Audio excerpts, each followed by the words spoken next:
बिस्मिल्लाहिर्रहमानिर्रहीम। अस्सलामुअलैकुम dear viewers, आपके favourite informative channel metal life से आपकी खिदमत में हाजिर हैं। हमारा आज का टॉपिक है बच्चे की पैदाइश के मसले। ये मसाइल इसलिए पैदा होते हैं या तो रहम में बच्चे की नश्व नुमा में कोई खराबी पैदा हो गई होती है या पैदाइश के दौरान बच्चे को कोई नुकसान पहुंच जाता है। पैदा होते ही बच्चे का अच्छी तरह मुआयना करना चाहिए। अगर बच्चे में दी हुई इलामात में से कोई इलामत नजर आए तो फिर बच्चे में किसी खराबी का इम्कान है।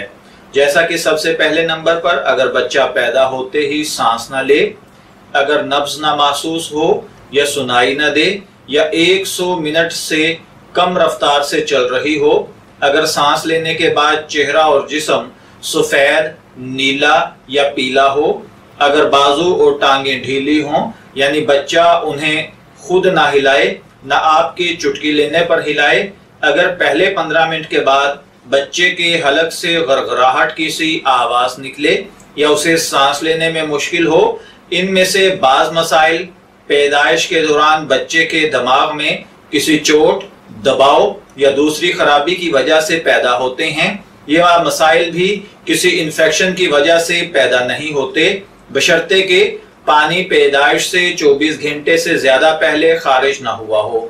आम मेडिसिन से गालबन फायदा नहीं होता।